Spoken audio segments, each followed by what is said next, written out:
What is happening, people, and welcome back to the channel. I do hope you're keeping well. If it's your first time at the channel, don't forget to smash that subscribe button. It's free to do so, and it helps the channel grow. The aim is to get to 2K by the end of the season. If you are listening on any other podcast platforms, your Spotify, your Amazon Music, which a lot of people you do, don't forget to smash a follow and a 5-star review. Today, for the first time ever, I'm very delighted to announce that we're doing a one-on-one interview with the wonderful James Black. James, how you doing? I'm good, mate. I'm good. I'm your first one-on-one interview, am I? You've been smashing it, mate. I can't believe it's taken this long to do a one-on-one with you. Oh, that's very kind of you. Well, Appreciate man, that, James. Yeah, we've got quite a few one-to-ones to come before the end of the season, but you are the first one. So no. there you go, James. Thank you very much. We will never forget this. The date's going down in the diary. Before we kind of get cracking for today's show, tell people, in case anyone, I mean, they should all know, but in case anyone doesn't know, what is it that you do? So I play at a stadium, Spurs Stadium for home games. Been doing it for quite a few years now, and managed to kind of sort of get a career out off the back of it in a minute. So it's going really well, man. I've been doing it since just before the Champions League season, 2019. I was doing it at Wembley. I started it actually when Spurs were playing it there, and then Okay. it's kind of grown. It's just good fun. Yeah, because I'm Spurs boy through and through. I think people kind of see that, and it's kind of just grown. But a full-time musician, mate, is what I am overall. Love it. Have you always been wanting to be a musician since young, or is it's like a recent thing? So I got expelled from a young age, unfortunately, and I started hanging around with the kids who were slightly older than me because they could get alcohol and I couldn't. So I joined a band from kind of 16, 17. I started doing music, and then it's just gone from there. Really, it's been the answer to everything for me. Really, it's kind of saved me when I was, like I said, got expelled and education was going downhill. I've got a sound record. I don't think we should be doing that, kids. So don't. So if you're listening to me, don't do that. And then off the back of that, yeah, it's been music all my life. Music and Tottenham. Tottenham's well above. Music's a very distant second, but it's still my two major loves. Yeah, absolutely. Thank you very much, Jays. We also appreciate your honesty there as well. So next, I want to talk about I'm loving Big Ange said, right? You know, for me, like we lose our last game against Wolves, but you know, to feel positive, I play I'm loving Big Ange said. It's just that it's really uplifting. So talk to us about your thoughts behind the song. Where did it kind of come from, generate from? It come from. It sounds really weird, but it come more from with Pochettino joining Chelsea, and that feeling of like, oh God, like somebody who like we all loved, to do something like that. It's like you're finding out your ex-missus had cheated on you, even though it's over. It's kind of that dagger in the heart, and I just thought, oh, you're dead to me, kind of scenario. Nothing malicious, just more that kind of tongue-in-cheek. Oh, you're dead to me, then. And it come from that line in my head, and I'd always had a little play with that Ange and Angels. That was in my mind. I guess from doing this for over so many years, you're always on the lookout for things, and then you jot them down or you keep them in your mind. I was traveling at the time, and then just started singing it kind of out loud I think it was in Bolivia or mountains of Bolivia. Weirdly, at the same, I started singing it out loud to myself. It just come from there, really. I didn't have a guitar with me at the time, and then I bought one just so I could finish that off whilst I was traveling. And then watching the pre-season, watching them playing that way, I loved it. We lost to West Ham the first one, I think, and I loved it. Yeah. And that's the first time I've loved a loss, especially to those guys. I'm thinking we're going to play this way now, and this is the way. This is the Tottenham way, and it kind of grew from that line, I think. Yeah, I love that. Thanks, James. That's really interesting. That, yeah, I just love how it kind of evolves. It starts from something simple, and it kind of develops, and you go through that thought process. So, thank you very much for that. Because obviously, we had Robbie Williams, should I say, singing your lyrics. So, how did that feel? Obviously, when he done that. Wow, that was crazy. It was like I went to see a couple of friends, and I was sat in the pub at the time, and this is going to sound strange, but it's true. There was a Twitter account called Robbie Hotspur, and he sent me a message saying, "Oh, Robbie's going to be singing your song during his sound check at the gig." I was like, nah. You had a few drinks, you're seeing Robbie Hotspur and someone saying Robbie Williams, and you think, nah, it's not happening. Do you know what I mean? And then he'd sent a message afterwards saying it's on, and I was going, what's on? He said, keep an eye on his social media. And like within about a minute, I checked his social media and it was already up. And I just couldn't believe it, man. So like I was sat with all my mates at the time, and I was like, what's going on? So yeah, I mean, my first initial thought was like, this is insane. I guess it doesn't really happen, does it? You're writing these songs or you're doing these football chants, and to get the person who actually the original to sing it, I've not really think I've heard of that before. So it put me into a place that I've not known. So, but I've got to say, like, as much as I love that, nothing compares to the Spurs fans singing it. And I'd already had that to the stadium, if you know what I mean. I think anybody in my position who's a pure Spurs fan, that's the feeling. It's when the Spurs fans are actually singing it. It's like, wow, Jesus Christ. Yeah, and I'm glad you mentioned that, James, actually, because that does lead me on to my next question. That's just how special is it to you when the fans start singing like some of your songs and that when you hear him play around the stadium, in particular when those fans sing it? Obviously, it is big, isn't it? I'm loving Big Ange instead. I know it may be probably hard to put into words, but if you can, how does it feel? What goes through you when the fans sing your song? I guess you've nailed it. Really, it's hard to put into words. I think I've done stuff that I've been very proud of with music from a young age. We've done well. We've had a couple of record deals, done big tours. We've played with bands like Kasabian and Prodigy, and we've been around things that have been exciting since a young age. But it doesn't even come close. You can't even put words to it. Is the actual answer, I suppose. That and the way it happened was even more cinematic for me. It was. I knew Spurs were coming down to record that gig. I knew Spurs were going to put something on their socials. I'm now standing there watching Sheffield United beat us 1-0 at home and thinking, because I'm a results-based business, like sometimes I worry that the fans think, oh, he's not really a Spurs fan if he's singing whilst they're losing. And that all goes through your head and you're like, it starts to then become quite a bit of a nightmare. So not only was it the most amazing time, it come from feeling really low. It was in like, we're losing it at Sheffield United. This is awful. Performance weren't too bad, but this awful was happening. Spurs cameras coming down to see me. Bit worried on what the fans think. Like if he's singing when they're losing, is he a real fan? When I am pure, it's just that it's my job and it's so hard to do when we're losing. So to go from that, and you have to leave 10 minutes early to set up. So I left at Sheffield United 1, Tottenham 0. And I'm walking back just feeling one of the worst I've ever felt. And I hear this, I have to go in the lift to get to the right area and stuff like that. So I'm walking to my stage and I hear this big cheer and the fans come running out and I'm thinking, oh, amazing, 1-0. And what had happened in that lift, because it's quite soundproof, it had already scored 1-0 before the Kulusevski goal. So Kulusevski, wasn't it, 2-1? Yeah, that's right. With Charlie. Yeah, that's right.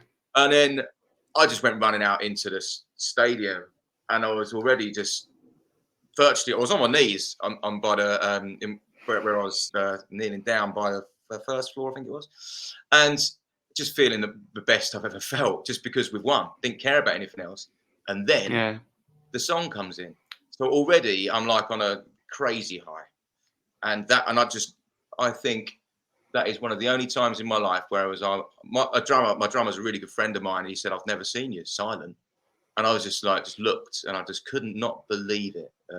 It gives me boost gumps or whatever that saying is. Love it. I just couldn't believe it, mate. It's like and it's just exactly the same every time I hear it now. There's no better sound, and very humbled to be to the best fans in world football are singing my lyrics. Yeah, and as you said, that it must be amazing, though, right? We win like that, and we've had so many dramatic late wins this season. Most recently, against Brighton, we've seen it Sheffield United, Liverpool, several times this season, home and away. In particular, at home, where we've turned it around late. Is that even better for you when we kind of win it late, and in terms of it's still fresh in the mind? And do you like performing after the game, especially when the result goes well? It must be such a good feeling. Oh yeah, again, you're right. When it's last minute, it goes up tenfold. There's also the thing of if we win it early or got a few goals early, then a few fans will probably go and try and beat the traffic and stuff, wouldn't they? But fans are just staying now. They're just. I think Vicario said never leave N17 early, didn't he? Did he say that? You did, Fans yeah. are playing now, but yeah, if they score in the last minute, then the gig is even bigger. My whole gig after a game is all down to the fans. Do you know what I mean? And what kind of mood they're in, really. I just kind of push it in the direction that they are. So it's all them. You know what I mean? I'm just the lucky boy who's there playing for them. But yeah, if it's last minute, it's electric. Post. I'll tell you what's happening weirdly now is pre-game gigs have gone from being just quite good to like amazing now. They're amazing, like the pre-game gigs. Even like a 12:30 kickoff and stuff. Like it's just and I'm happy Yeah. with that. That's great. And when you're performing at the stadium, James, have you noticed as the season's gone on, and obviously I think that like Robbie Williams singing it, etc., and the kind of traction that got, I think, really helped. Have you noticed like more people, like when you do it more recently, when you perform at the stadium, more people being there to see you? Yeah, definitely more. I mean, I tell you what, I think as I put it down to as well though is I'd like to think obviously it's down to like how I'm playing a little bit, but I think the main thing is like we're very proud of our football team at the minute. So we're going to the ground and we're going to soak up the atmosphere, no matter who's playing or who's doing what. And I think Yeah.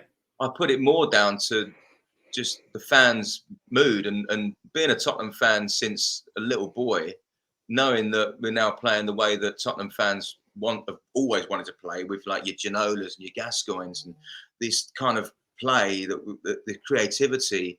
I put it down to that and Ange taking the shackles off our players because I found that was also even on the Man United game when I first played that song, sorry, the fans were just incredibly loud and in amazing voice.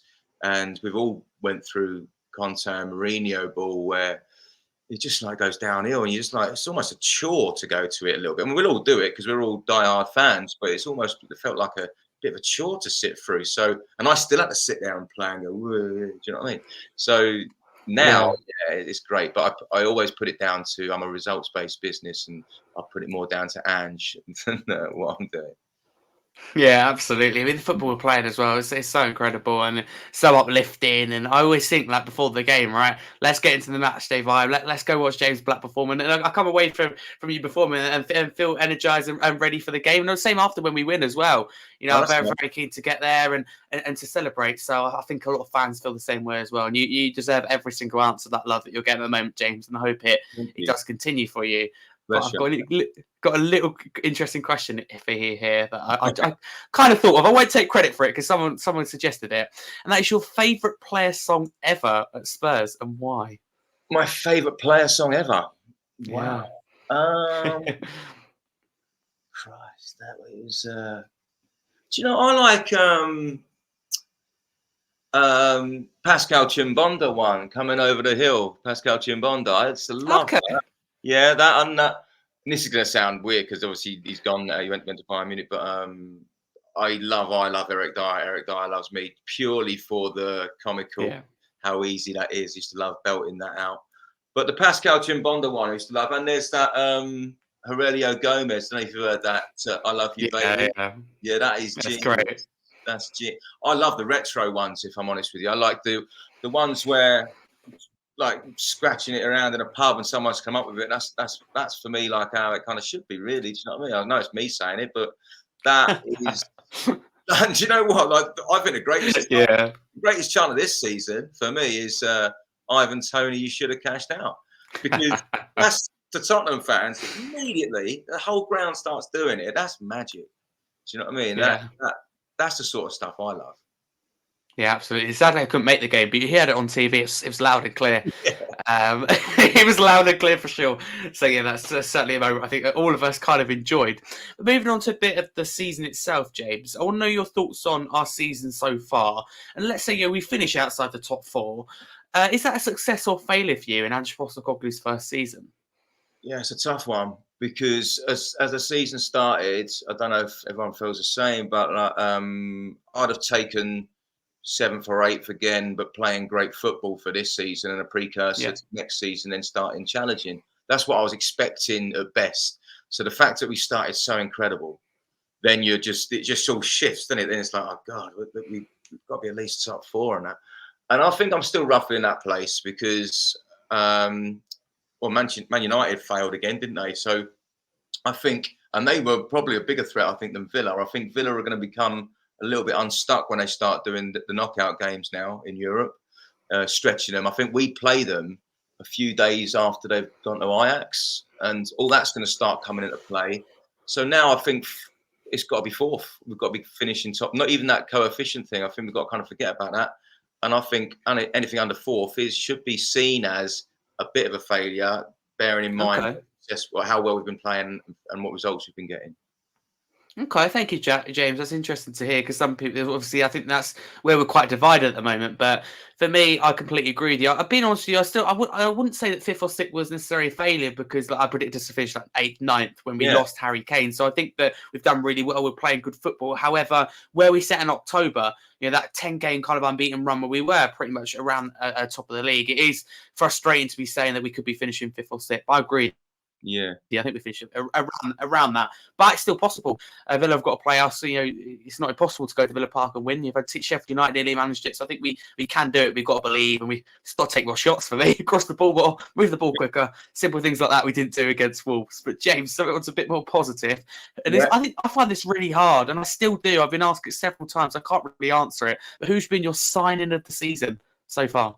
Ooh, I'd have to say Vicario, and I think the reason being it was my biggest concern going into the season because I don't think his pre-season was incredible. It was quite good. There was a few moments you think, "Oh God, what's happening there?" And we was losing our captain, and you don't have a good goalkeeper, then you're going to be mid-table no matter what anyway. So seeing that and what happened there, that's the most important, I think, position out of all of them, really, because not out of every position in the football field. I mean, that we got right with these signings. I think he's been incredible, and not just. And you can see the kind of passion there between. I think it was between him and Romero after the Brighton game. I think it was.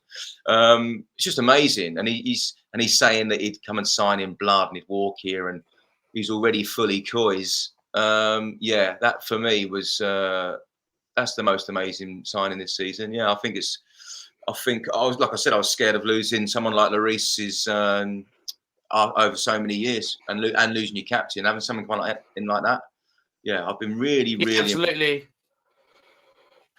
Yeah, no, I appreciate that, James. And I've personally struggled when I've been asked the question, struggled to choose that, but I struggled to choose someone. But I kind of narrowed it down to Vicario and Van der Ven. It would be Vicario in terms of we all kind of thought that he would be the cheap option, etc. And he's come in and proved the majority of us wrong, myself included. I was a bit like, we could have got David Gray here, but it turns out that Tottenham played it right. But again, perfectly leads me on to my next question. It's like you know what I'll go through, James. I love this.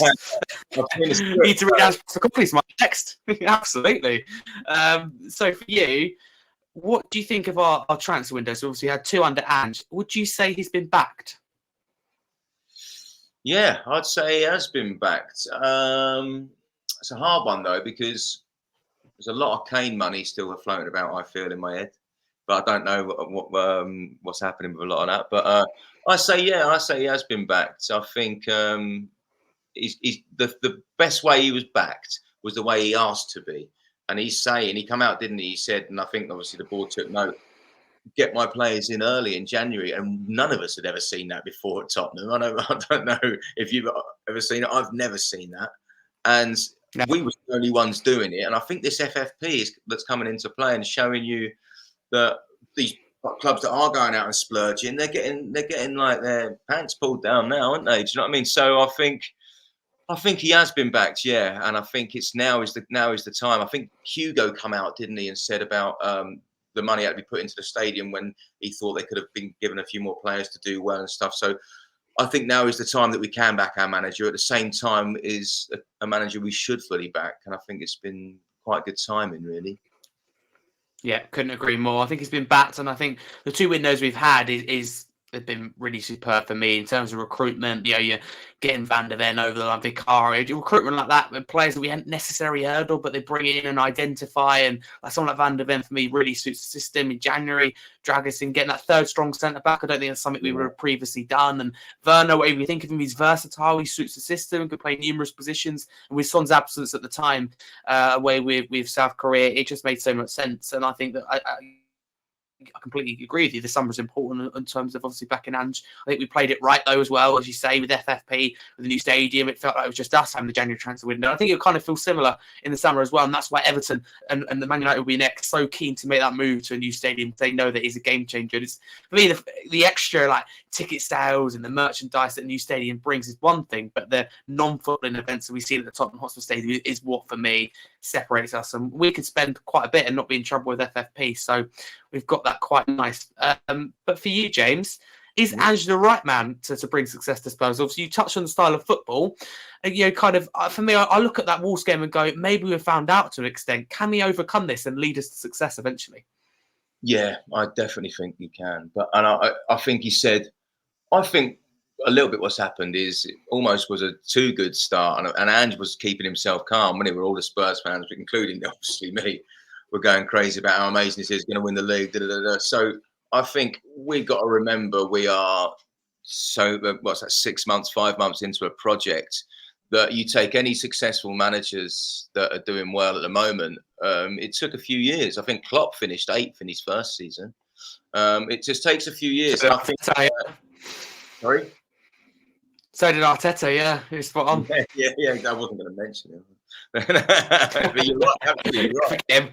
Yeah, get him, man. But it is that. It takes a bit of time. And I think overall, the good thing with Ange is the way that he's playing this football, majority of the time, Spurs fans will give him some time, whereas we are desperate to win something. We all know that, but we will still give him time for playing this way and giving this attacking football. So I think that them two things are marrying quite nice as well. Say, for example, I said earlier about a failure not finishing 4th. I think failure may be the wrong word to use. It would be like a disappointment for me. I still wouldn't see it as a failure for a season for Ange in his first season. And yeah, he's definitely the man for me. He's I might be going a bit OTT here, but a next kind of Bill Nick. Do you know what I mean? He has that kind of way about him. He has that he's got all the fan base together. Just need to give him some time, keep backing him. And there's the small doubt I think that's becoming in Spurs fans, which I'm the same, is when he said about the plan B is to do plan A better.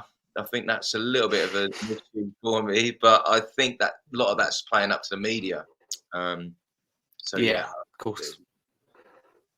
Yeah, absolutely. Thank you, James. Bold statement with Bill Nicholson. I'd like to come back to this, and I hope you're right. So I think obviously we found out Saturday, 16 years without a trophy. I've never seen a trophy in my lifetime. It is frustrating, but the reason for me and keeping calm about it is I think we're on the right path. I look at the youth academy. I look at playing right with FFP. I look at the manager, the way we're playing, and for me, you know, I think it's so wrong with you if you're not getting excited. I honestly think there's a lot to look forward to. But moving on to the questions that people have put forward just for you, James, starting with Barney. As big up Barney. Barney says, my question for James is, how do you get into music and what inspired you to take it up? I got into music. I watched. I'm going to say how old I am here, aren't I? I got into music I watched Oasis at Earl's Court in '96, and I just thought that's the most amazing thing ever. That just started it really for me. I just want to go. I want to do that. So whatever it takes, I want to do that. Yeah. And I think, and at the time in the school I was in, there was a few people knocking about doing stuff, and I'm still friends with all these people. We still talk daily. That's nice. And we kind of become like a band of brothers at a young age, and people were going off to universities and stuff. But I still think the best bit of advice is getting a band when you're young, because those experiences are brilliant and they'll last forever. And like I said, one of the guys I'm talking about is my drummer at Tottenham. So I'm still very close to all of them, and it's just definitely the best decision I've ever made in my life to go and do that, because success or no success on things, you're just a bunch of lads having a laugh all the time or most of the time. So yeah, I loved it from day one. So it wasn't just about the music for me, it's more about what it brings. Yeah, no, absolutely. Thank you very much, James. So there you go, Barney. The next question is from Mark. Mark says, Harry, can you ask James what he thinks about doing a number on N17 by the Soul Doctors? He says, a great track, and with some work on the lyrics, be a great one to sing in the stands. So where do you stand by this? Ah, that is a good idea. Yeah, I've Hmm. heard someone said to me that ages ago. I think it was N17, something like that, isn't it? Something like that. I don't know completely, but yeah, that is good. But it's not. It's not about N17, if I'm right. It's like an Irish band. It's about a certain bus, maybe, or something. I don't really I know. don't think it's about N17. I don't know it personally, but I don't think it is. No, But but it's there still you go. great, isn't it? And it's got a bit of Yeah. it's got some ingredients that means it would take off. So yeah, it's interesting. I would look into it. Just have to see how, this is a word I've made up, but how chant worthy it kind of is. Do you know what I mean? There's a difference between a song and a good song, and how the stands can take to it, which was a worry with Angels, to be honest with you, but that seems to have gone well. But yeah, it's a bit, yeah, definitely great idea, man. I'll look into that. Yeah, absolutely. There you go, Mark. There you go. Could be hearing it in the South Stand very soon. You never know. Vectic Spurs he asked the next question, saying, "If you could sing a duet with any Spurs player, and that could be past or present, who would it be?" Top question. Oh wow, that's an amazing question. Let's think, yeah, any Spurs player? Oof. Uh, Wow. Gascoigne would be good because mainly because I'd like to just be in a studio with him. He's daft. This is daft as a brush. I think they said Bobby said. Gascoigne would be amazing. You got like is it Hoddle and Waddle done a duet? You seen them? You ever seen that? Diamond Lights. Yeah, I Doing a saw bit that. with Glenn Hoddle. I'm playing with him at an event, so I'll get him up maybe doing a duet with me there. There you go. That'd be good, yeah. That Yeah. Hoddle, Waddle, or Gaza. Again, I'm showing my age here. Oh, Sandro. I want to sort of talk to him about him come and play guitar while I'm singing and stuff because he's been knocking about a little bit. I've had few little off conversations about it, and he plays guitar. So I did a charity game, and he was there. We had a little chat about playing guitar and stuff. I said, "Let come down." So it's on the cards, but you don't know until it happens. But that'd be quite fun. Him playing guitar, me singing. That'd be amazing. Be honest with you, and obviously I can't sing for a start. Let's make that very very clear. James would absolutely put me to shame on this. But if I had to choose someone to sing with, and I'd absolutely let them take over, it'd probably be someone like Basuma for the vibes. Yeah. You see in the dressing room, I was like, you got to have Basuma on board, yeah, all of that. And when he just comes back from his flight, back from AFCON, he's just like that. I'll be absolutely exhausted. So I love his energy. I wish you could have half of that. Wouldn't he be To get doing me through it? days. He's like he was the DJ, wasn't he, as well, or something? They were I saying. believe so. Um, Him and Sar, love the energy. oh mate, Poro as well could be another one as well. Very love the who? energy. Sorry. Poro, I think as Oh well, yeah. brings a bit of energy. So there's quite a few, I think, but a good suggestion there, James. Which, if you could only meet, this is a big question for you. If you could Oh, go only on. meet one player from the current squad, who would you meet? Who would you meet? You can only meet one. Who would you go Only for? one player. Yeah. Good question. Wow, that is a You're tough on a spot question. now, Steve. Yeah, you got me there. It'd probably be someone like Madison because you see what he Yeah, does for like the younger children and that, and you see what we saw yeah. the other day with a little boy Bradley, I believe, with cerebral Oh, that's palsy. right. And you look at someone like James Madison, you go, that's a perfect role model that you want at the club. So just to kind of tell him what he's doing is like incredible and Yeah. goes a long way, and just kind of. I'd like to know what he thinks of the England team in terms of Southgate playing him further back, little things like that. So I think Yeah, no. Madison would be my one. What about you, James? Throw the question back at you. If I could only meet one. Oh, It's hard. that is a very tough one. Sonny, got to be Sonny.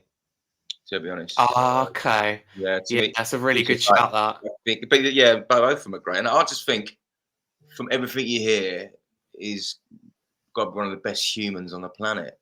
Yeah. So On and off the pitch as well is what I love yeah, about the song. yeah. So yeah, it'd be him for me. Okay. Thank you very much. Here you go, Vetix. You've created a big discussion there about players that duetting with and meeting. So I really appreciate your question. The next question from Timmy, we've touched on, but I still get you to answer it anyway, James. Because Timmy says, what inspired you to start playing music? So you mentioned Oasis. There was anything else that you thought, I want to be like that, or I want to do that? There was. It was the lads at school again. To be honest, with you. Like it was just they were Yeah. older than me. I was in we had like a sixth form thing, so I was like in the lower sixth, and I was in the upper sixth, and I watched them play just a gig at school, and it just looked great fun. And I just thought like my whole life, anything I try and do, it's to kind of just have fun and be quite light and have a laugh, and on that sort of wave really. And it just looked better than anything else I'd seen in terms of like a group of lads having a laugh. So I know it sounds kind of maybe cliche or whatever, but it was never really about music. It's more about I kind of see what music brought. So I think it was that, and seeing what a laugh it was. And I think I was 16 at the time or something like that. And yeah, my grades were going downhill because I wasn't going to lessons, and I was teaching. This sounds weird, but I was teaching myself piano instead of going to lessons. There was a big piano in the school, and I was just teaching myself it, and everything went downhill. And that's kind of one of the reasons that it all careered off into music. But yeah, that Yeah. really, it was like seeing what a laugh it was. Yeah, absolutely. There you go, Timmy. And the last question is from V Spurs, who says, "Do you ever get nervous before the shows?" Good question. No, but no, because I'm more nervous about the game. I don't really even think about. Yeah, I mean, absolutely. I'm like you guys basically turning up at the ground. I'm basically exactly the Yeah. same. Going, right, how long till line up? Who's he going to be in? Why is he injured? Is he going to play? What's he saying? I'm like all more thinking all that way. And so, and all the Spurs fans are so sound with me. I have a laugh with them beforehand before I go on and all that. So don't really even think about it really. I used to get a little bit nervous with the other band stuff, but again, only when I was younger, I got to a certain age where this is exactly what I want to do. I'll tell you what I saw, which will show you probably why you wouldn't get nervous.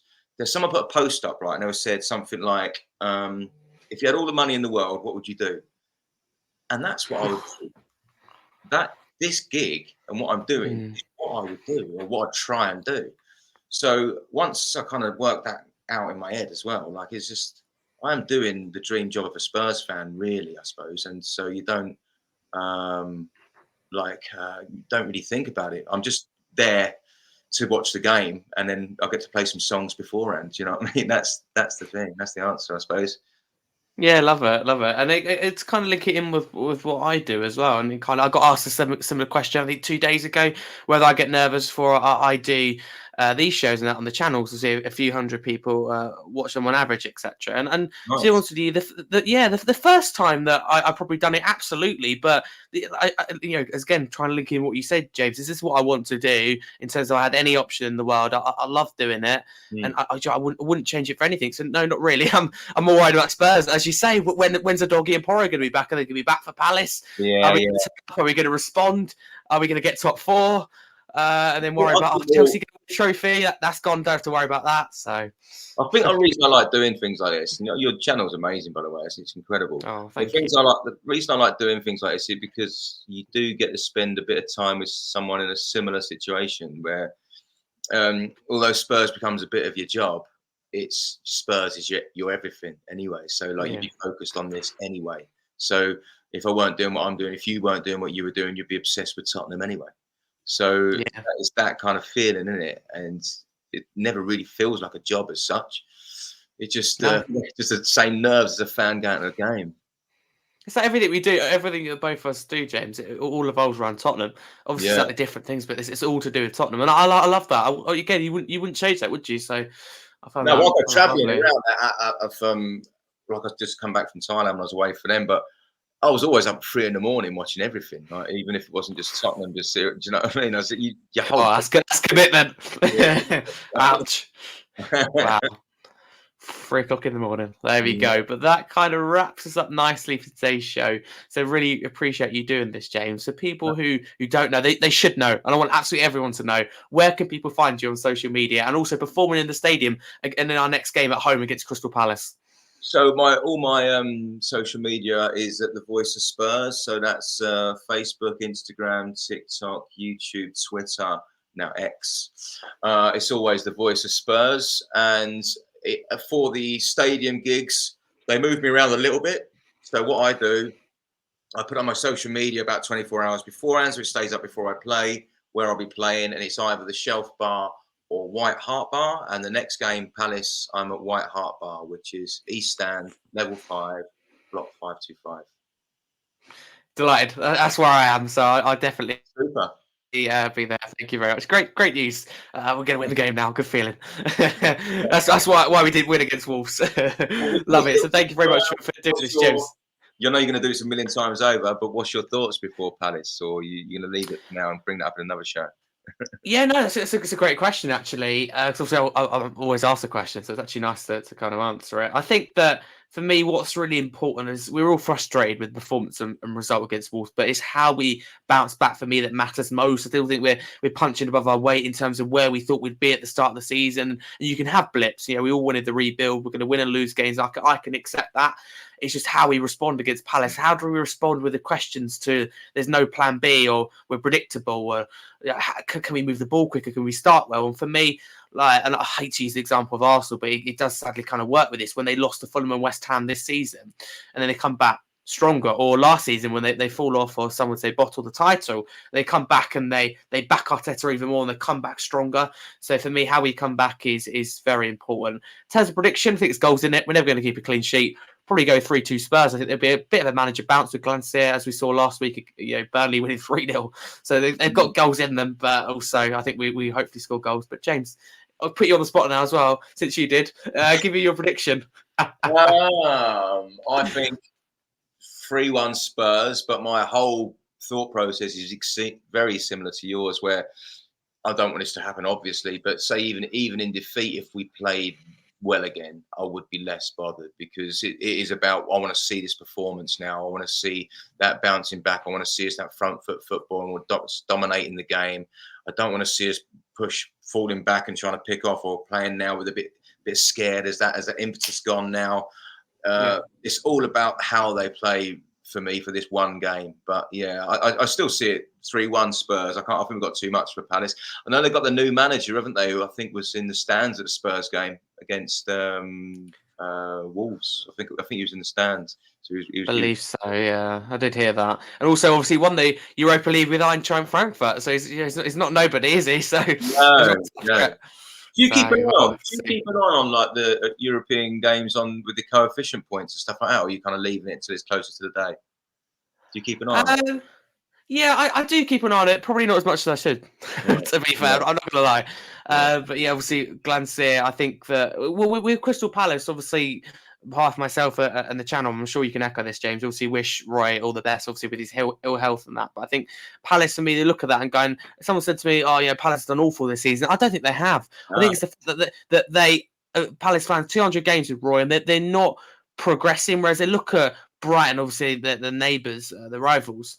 And they are, consistently improving with managers, with players, recruitment, with staff in and around the club, and they're maybe not this year, but consistently improving their league place and strengthening that squad. Next season, I think they'll be really strong and be able to compete if they can get Europe somehow.